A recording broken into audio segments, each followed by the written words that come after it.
Okay, Tulsi fam, I don't have my clip that lets me clip it to my gardening bucket, so I have to bear with me on this one. I'm doing the hand cam today, but I've been watching some of the post-debate coverage from some of my favorite tubers, and I've come to realize what we're all missing as far as Gabbard support and Gabbers.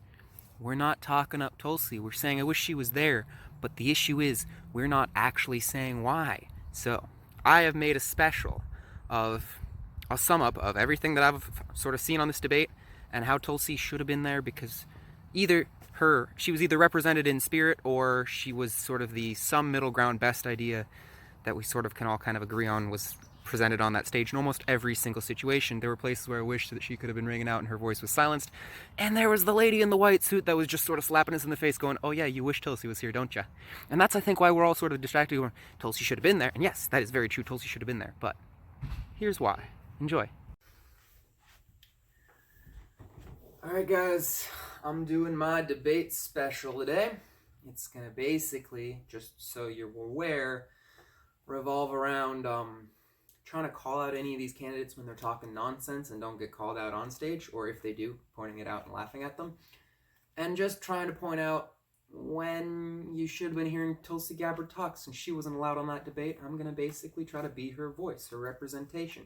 And also the representation for any other devil's advocating that needs to be done, because quite frankly, there's a lot of liars on this stage, and I want to help y'all figure out what the truth is. So, without further ado, let's get started. Gonna need to reset that later, but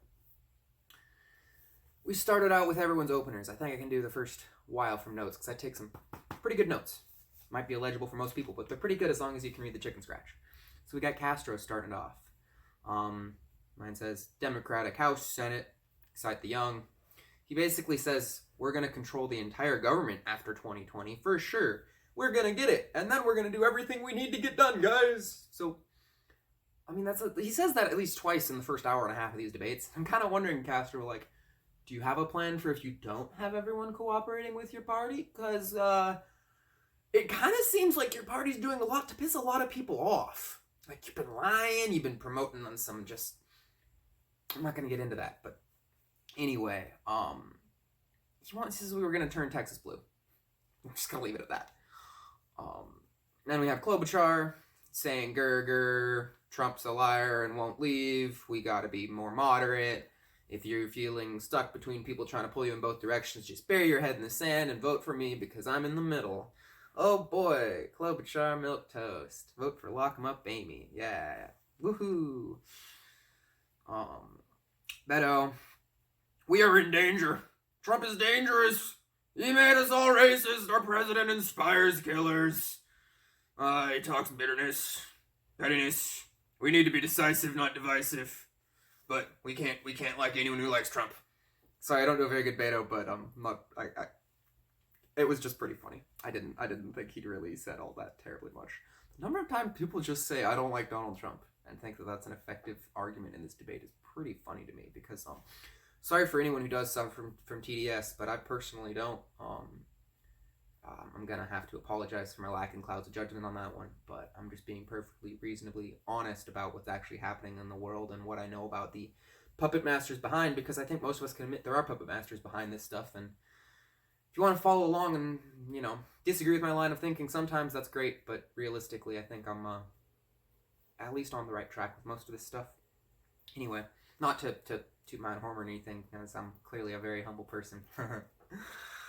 As all YouTubers need to be. Booker, if all you see is problems, that's all there's gonna be. Don't look at the problems, just unify, spread love, fix our problems, and ignore the world who tells you there are other problems. The only problem is that we lack unity and love. I'm Cory Booker. Vote for me because you've heard change before and it worked before and it will again. And I'm not trying to be racist here. I'm just being realistic. If I just talk in vague, compassion will trump. It's not about what we say, it's about what we do. Change, yes we can. I'm just saying it sounds a little bit familiar to me. Love, compassion. What's your substance, Cory? Please. I would love to hear more about it. You said a whole lot in the first debate. You were one-upping quarterback the entire time. And you said very little aside from that we need to love. And we can't stand up to this hate. We need to hate this love. Love with our hate. I'm sorry, Corey, but I'm not digging it. Neither is your voters, so just drop out, man. Okay, we got Yang.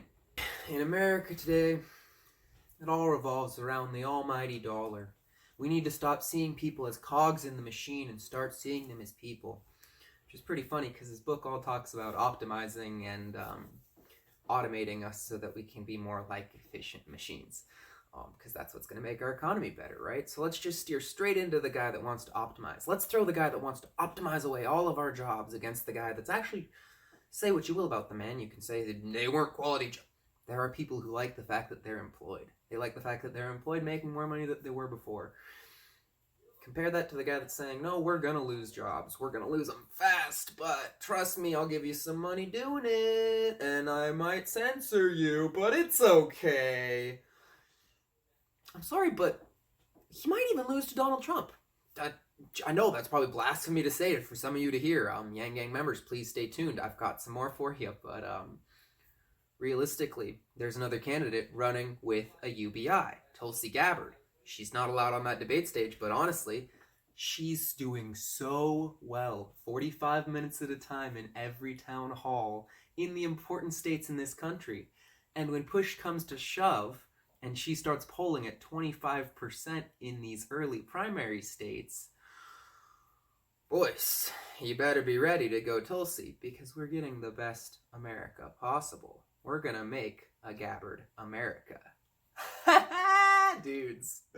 Alright, next we got Mayor Pete. So, actually, I do have one more thing to say about Yang, and that is that he did something that has never been done before. Wow. A presidential campaign that's gonna just give people money to go and give him web traffic so that he can say maybe that he was the most Googled candidate after debate 3. Didn't work, Yang. It was still Tulsi Gabbard, because after every debate it's been Tulsi Gabbard. But, you know, people don't want to hear from her. She's not a serious candidate, right? But somebody was laughing. I think it might have been Kamala, because it sounded like someone who was mic'd was cackling, and I'm pretty sure it was that witch laugh of hers. And then Pete says, well, it's original, I'll give you that. And I'm just sitting here going like, are they trying to, like, make this whole thing seem biased against Yang? John Yang, they want to call him, in 4 different news sites? Now, I'm sorry, but if you think calling him John Yang is going to in any way hurt his campaign, you're delusional. He's being censor light. After the first debate, he says, well, yeah, they tried to keep me out of it. We're going to use this. And you know what? They are. They're using it a lot, because all you need to know about Andrew Yang is there's some Asian man who wants to give you $1,000. And if you want to learn more, he has 170 policies for you to read, but nobody has time for that. But I'll save you some time. There's one policy I want you to read, and that is his media fragmentation policy. In fact, so we don't need to reunify the press, because the press is never reunified in the people's best interests. Historically, this is a policy that has always led to not great things. You want a press that's able to cover what no one else can, because it only takes one newspaper to expose a big scandal that way. You do not want a reunified press. Let's read it. Media fragmentation policy. Outside of extreme cases of malicious libel, the freedom of the press is inviolate. Okay, sounds pretty good so far. However, the fragmentation of our media is a growing problem. Different communities are receiving their news exclusively through different channels, resulting in our worldviews with differing facts that rarely overlap. We can't decide on shared values if we don't agree on basic facts. We can't find shared solutions if we don't even agree what the problems are. The government should not meddle with the free press, but the government should support the major media and technology companies in finding solutions to the issues. After the Russian influence campaign affected by the 2016 election, Facebook, Twitter, and other social media companies have started to investigate ways to mitigate these issues. The government should be supporting them in any way they deem appropriate. Problems to be solved. Media fragmentation has left America split on facts, which is making any discussion of important issues fruitless. I agree. We can't discuss any important issues until we all agree on everything. It's hard to come together on solutions when we can't agree on basic facts. I kind of miss the days of 3 major networks and a few news programs that said the same thing. While we can't get back there, we need to establish some rules of the road and standards so that our national discourse doesn't degenerate into a million incoherent news bubbles. I kind of miss the days of 3 major fake news networks and a few news programs. Honestly, sorry, I put the fake in the wrong place there. The first time I read the policy, I honestly read it as, I kind of miss the days of 3 major news networks and a fake news programs. Because seriously, guys, open your eyes if that's not what it says to you. Goals. Reunify the press. As president, I will create a media responsibility task force with leaders of media and tech companies to discuss ways to get Americans agreeing on facts and removing hostile influence from our discourse. Yikes. Hostile influence. He doesn't even say, oh, he does say hostile foreign influence. Still, though, when you're blaming anyone who says anything that you don't like on Russians, when you're saying Tulsi Gabbard is being supported by the Russians, and it turns out these Russians are actually in Virginia or New Hampshire or whatever, or they don't even exist because they're just real people promoting a real awesome people's first candidate, but you just want to call us Russians, which, by the way, I took some Russian in college. I went to Russia for 3.5 months. I feel really bad for any Russians in this country right now, and quite frankly, I doubt that they're ever going to vote blue again. Just saying. Just saying. Sorry, but any excuse to censor a voice just because it's foreign or inflammatory or whatever usually gets taken too far. And this seems like a really good policy for the people who currently like to call anyone who doesn't support war a terrorist supporter. That sounds to me like hostile foreign influence. Ooh, you want to support them terrorists. It's just another Patriot Act. I'm sorry, but it's not good. And then he finishes off with a really hard-hitting, like, this is going to resound with all of our guts. This is what the people really want and demand and deserve. This is why Tulsi Gabbard suing Google has gotten everyone so fired up and excited. Allow this task force to operate free from government influence. We'll support them, not direct them. And you might say, good, we won't have government influence in our free speech. I'm sorry, but how's that going to stop the CIA from hiring people inside a company anyway? 1. And 2, the government is the only part that we get to have any say in. I don't get to elect Jack Dorsey. They just do their thing. And right now the problem is they've got too much ability to do stuff without any of our say-so. So you're now suggesting that we should allow the task force to operate free from government influence. The task force that is nominated by leaders of media and tech companies to discuss ways to get Americans agreeing on facts.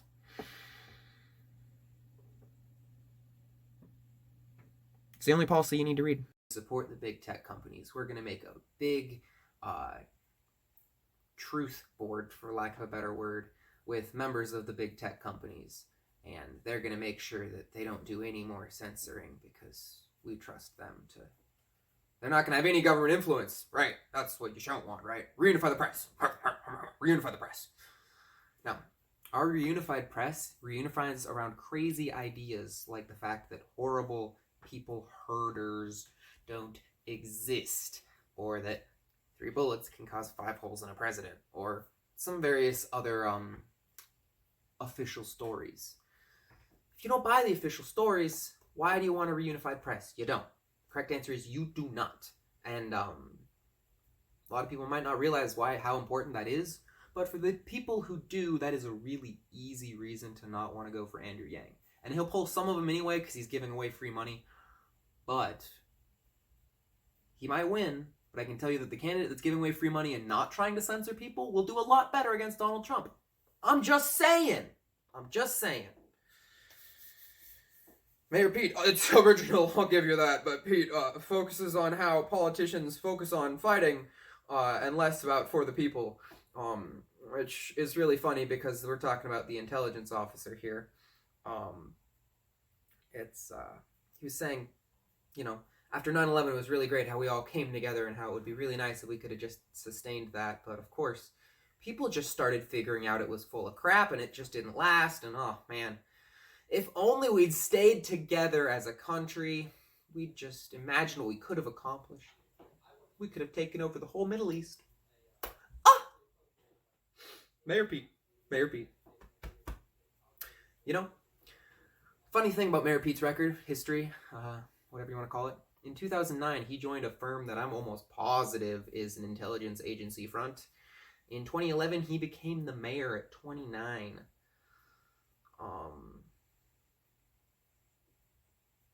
Don't know if those things are related, but he stayed mayor the whole time. He's worked for that intelligence firm until 2017, right after Trump got elected, conveniently, just in time to go run in 2020. I don't know, but hey, Mayor Pete, I don't see you at all. Cop Mala, she actually did something a little bit different. She talked about Donald Trump. I don't know. I know she never does that, right? But she tried to call him out directly, say, "Hey, Donald Trump, you need to at least listen to this part of the debate." Rah, rah.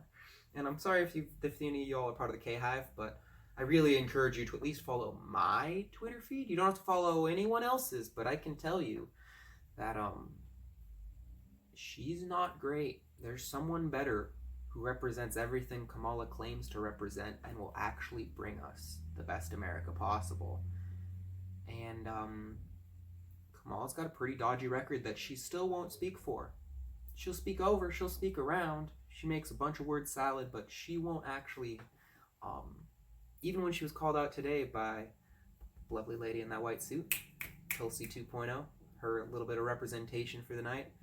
Oh, I really hope that all of y'all in America saw that moment and were thinking immediately, oh good, she's still here in spirit at least a little bit, because we all know how tonight should have looked. We'll get back to that. I thought it was really funny that she called the president a hater. She said he spread over 12,000 lies. That's very specific. Like maybe she counted or found a website that has a specific number, and I'm just surprised that people are counting. Her message of unity and what we share was good. I wrote that. I believed that. I think that the words that she says sometimes sound good, but also divisive. I don't remember what it was, but apparently it sounded divisive too, because it is Kamala Harris. And the source is pretty funny, because yeah, she's always pretty divisive. She's like, we need to come together, but I'm coming after anybody who doesn't agree with me. Kind of a scary president. And then we get to Bernie. Oh, I missed my cue. Ooh, that's okay. Trump is the most dangerous president in the history of this country.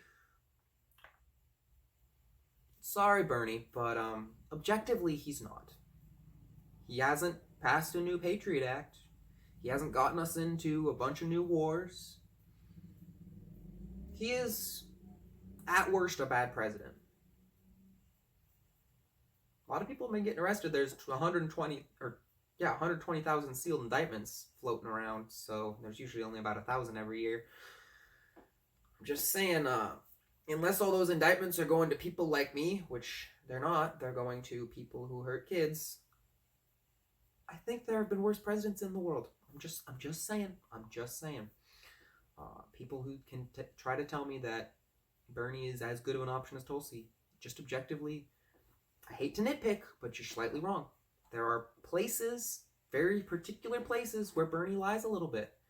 And you can say it's to get elected for the greater good, whatever. Bottom line, I can tell you, in all the time I've been watching Tulsi Gabbard, I don't think she's lied once on this entire campaign.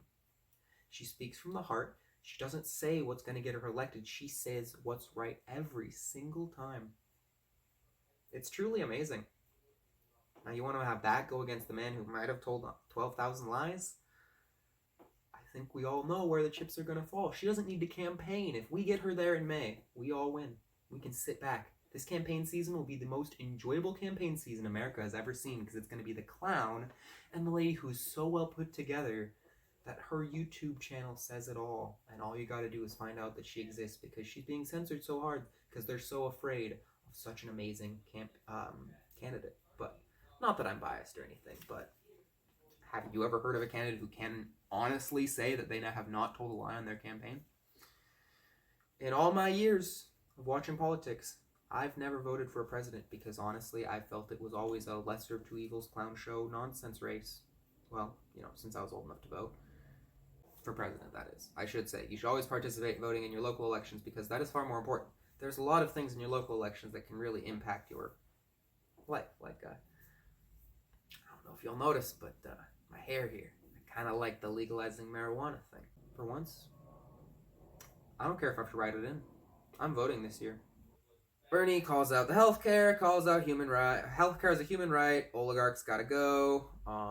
Transfer off of fossil fuels by 2050. Bernie, how about 2035? Tulsi Gabbard wants to get us onto 100% sustainable, bountiful energy by 2035. That's what we should be shooting for, because we could have it done in 7 years, according to Paul Hellyer, the ex-Canadian Prime Minister of Defense. So why should we be waiting till 2050? That's long enough that they can just roll over and change things back later. 2035 is actionable legislation that Tulsi Gabbard's trying to pass on the Senate floor and has been since 2012. Are y'all reading me yet? Just saying. Warren gives an anecdote that can be summed up as the path to the middle class have become more difficult. Yeah, it's true, Warren. Thank you for identifying some of the problems in our world. You talk a lot about saying you know how to fix the problems. In fact, I have right here in quotes, I know what needs fixing, and I know what needs to be done to fix it. That's Elizabeth Warren. You can trust me. I know what needs to be done to fix it. Listen to Tulsi Gabbard talk. She's telling everyone in America what needs to be done to fix it with any 2 minutes she can get. You listen to her for an hour and a half, and you will be a much more educated voter. So I don't understand what this whole, I know what needs to be done. We need to bring people together to talk at the table. I want small farmers and big farmers and everybody coming together as long as they can agree on my part. What's your plan? And I'm going to give a shout out to Tim Black on this one for giving me the inspiration for that bit. I mean, I've felt this way about Warren, but I did just pretty much ape his show directly, so I want to give credit where credit is due on that one. And oh shoot, my camera's running out, so let me get a move on. Yes, we can. Trust me, good enough for me. Her Biden. Yeah, he said stuff. It doesn't matter. I was reading underneath the screen. 36 years as Delaware senator, since 29. If you know much about Delaware, they kind of money launder and stuff. Like, he's been there since 29. It's Joe Biden kind of passing the torch of an Obama legacy. He didn't really look that great tonight. He hasn't really looked that. If you think Joe Biden's a real candidate, thanks for tuning in. And that was that. Yeah, that was the last one. Hey, Americans. Oh, that's right. He did say some good stuff. Hey, Americans, you're just depressed. We can be much better now. Just vote for me. We just got to get rid of the orangey. And did we say yes we can? No, but yeah, we basically did. Yeah, pretty much. If we get rid of orangey, everything's gonna be fine. We'll turn back to things normal, because things got messed up. I hate to break it to you, but they had less to do with Donald Trump and a lot more to do with what people with money want to do when they start having things done that they don't like. We saw what happened in 1963 when things started happening that they didn't like. You know how to ratchet the heat up. Guns aren't very expensive for billionaires. Sorry, I shouldn't be saying that, but I'm just saying. If they can return things to normalcy as easily as switching the presidency, I'm just saying. Now I need to plug my phone in before we continue, or this is going to end very quickly. And my charger's not here, so.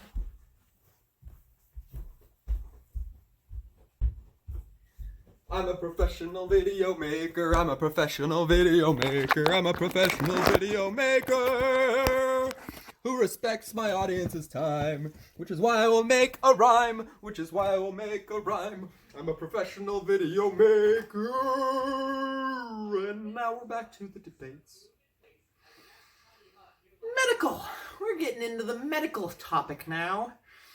So we're going to start with Biden, and they're going to start him off with a great softball, because they know that Biden needs all the help he can get. So they're going to say, hey, Joe, we're tired of you getting really just these debates, so we're going to start you off with an automatic attack question at Warren and Bernie. It'll be fun. People have been waiting for this for a long time. So, Joe, can you tell us why people might want your plan over theirs? Because theirs sounds a little bit expensive. Wink, wink, nudge, nudge. Please don't let them take away our healthcare cash cow. And, There was a lot of detail in the medical debates, and I haven't read over that detail yet, so I can't actually do this part because, as y'all see, I do like to do a lot of my stuff live, but the whole thing can kind of be summed up. 45 minutes, by the way. Very nuanced issue that we've talked about at every debate so far. Needed 45 minutes at this one, when it can all be summed up by Tulsi's platform being the most moderate of them. So, healthcare is expensive. It makes private insurance companies a lot of money. We don't like our insurance companies. We like our healthcare providers. So we should provide a Medicare system for basically all, so that people can go into the hospitals and not go bankrupt over it. Agreed? Cool. If you lose your job, you shouldn't just not be covered and not be able to go into a hospital. Agreed? Cool. If you disagree with any of that, I encourage you to vote for Joe Biden. But if you happen to have a private healthcare provider that provides you with better coverage, in whatever form that takes, you should be able to stay with them. Because otherwise, if we only have one healthcare provider for everybody, and let's say there's a particular treatment that that healthcare provider decides is not covered, then that's not medicine, and you can't get that treatment. So it seems to me like it would be an edifice for too much power and abuse if we don't have some way to have other private options available. Which is why I support Tulsi Gabbard's Medicare for All plan that doesn't make it illegal for other companies to provide people with services that they might appreciate, whatever that might be. Because that way, if there is a treatment that someone might be interested in, all they have to do is find a company that is, insuring that particular treatment and go, can I pay you to give me that access to that treatment? And they'll go, wow, this is a hole in the market. Yeah, sure. And then they can start offering that, and pretty soon, either that's going to go on Medicare, or a lot of people are going to go for this insurance if they want that treatment. But either way, they can get access to that treatment, which is a much better option than making it illegal for anything other than the government to determine what is and isn't medicine. So long story short, I like the middle path that, I don't remember who was promoting it. I want to say Pete, but I'm not supporting Pete. I'm supporting the way better combat veteran that is on that stage, Tulsi Major Gabbard. She's cool. Alright, now I'm going to do some reading, and we'll get back to more of the specifics about some of this nonsense. Alright, friends. Stay strong out there. Don't let the Skeksis steal your essence. Keep doing the good stuff. Keep doing what's right. Take care.